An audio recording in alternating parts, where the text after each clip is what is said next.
Describe your job using a song title. Describe my job using a song title. Okay, I think that would be Guns N' Roses' Sweet Child of Mine. Have you heard this song? Yes. How does it go? Sweet child of mine. Exactly. So yeah, I would have to say that because it's kind of like my baby, and my kids are like my children. I mean, my employees are kind of like my children. So, And your fabric is like, I mean, I just want all the beautiful fabrics to go to a good home. So, like there's just a home for all the fabric. so it's like an adoption center. Yes, the fabric is being lovingly adopted out into beautiful homes. Yes. Okay. If you had to use one fabric in every room of your house, which would you choose? You know what? My favorite fabric is not here because it recently went discontinued, which is very sad. And I've covered it's a white velvet, and I've covered 3 different sofas in it. However, if I had to use one fabric, I mean, it would probably be something boring like an off-white linen Well, that there's a just bunch goes. right over there. I know. I mean, I can take you there if you'd like, but it's an off-white linen. Did you want me to take you there?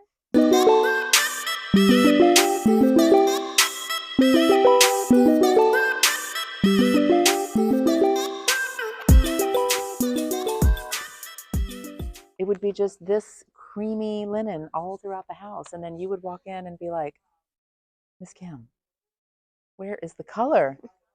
Your house is a soul-sucking.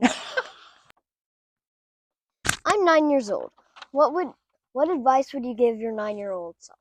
Oh, man. The advice I would give to my 9-year-old self, keep doing what you're doing. I think it turned out okay. So I figure play outside all the time, pay attention in school. Just do the same stuff Do you the did. same stuff. Pay attention in school. Learn about money early in life so you don't make any kind of financial errors later on.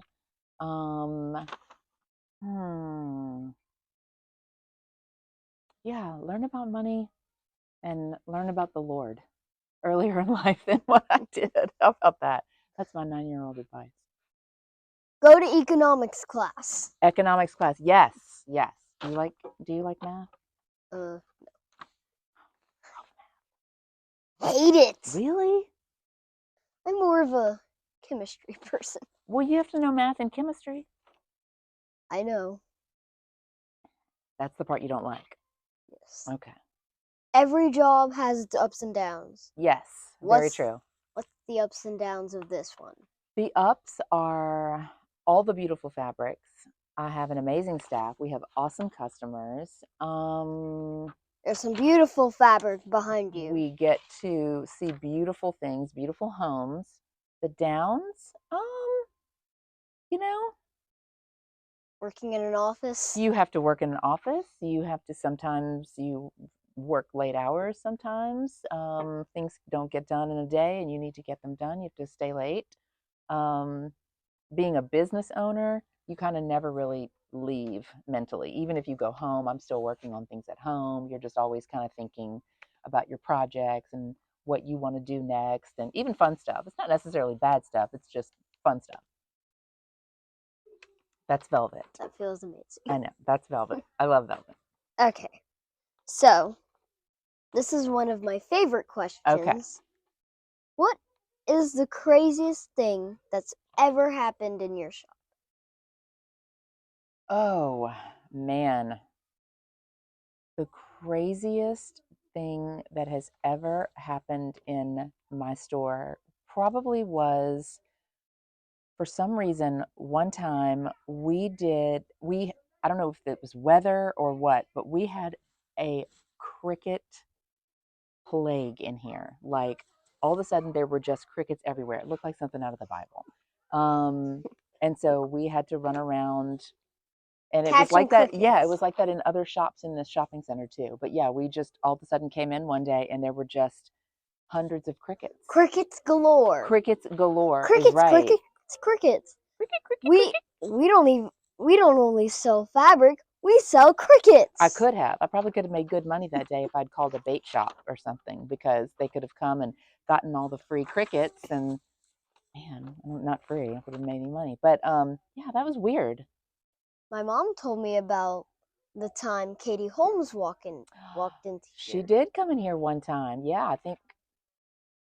I think her husband at the time was maybe here shooting a movie or something like that. And so yeah, she came in and bought some fabric and was very nice, very sweet, and left. And I hope she did something pretty with it.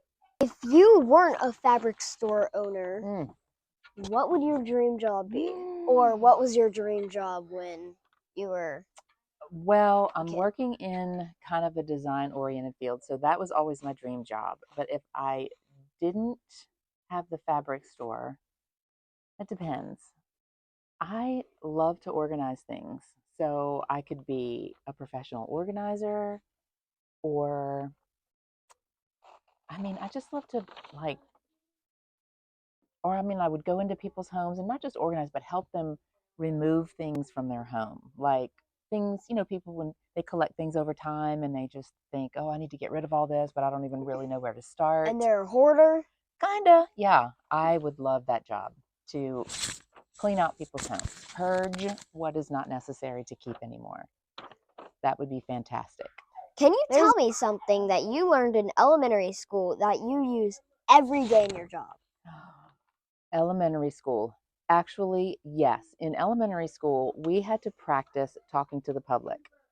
Like almost like this. Like I remember doing almost like little, we had to give kind of book reports or little um, reports on topics in the news or whatever. And we almost had to do them kind of news style, like we're doing.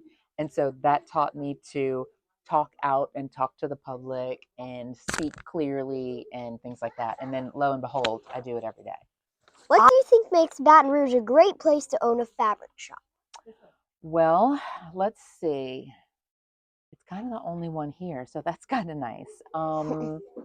But people in Baton Rouge have really good taste and they like pretty things, and so it's fun to buy pretty fabrics and then have your local customers come in and buy it and So put it up in their homes and make beautiful things. So basically what you're saying is there's like no other fabric shops In Baton Rouge, as far as big stockable stores like this, like where people, where you have these big bolts of fabrics on the racks, no, there aren't.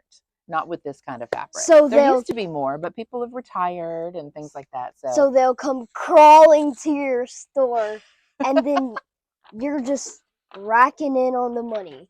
Well, but you also that is kind of what it sounds like. But then you have all this stuff to pay for, like lights and rent and people and you know. Well, thank you for letting me talk to you and interview you. Absolutely. I had a great time. As always, you have a standing invitation at Petrie Textiles. Well, thank you all for watching, and make sure to come to Petrie Textiles right next to Calandra Supermarket, somewhere in Baton Rouge.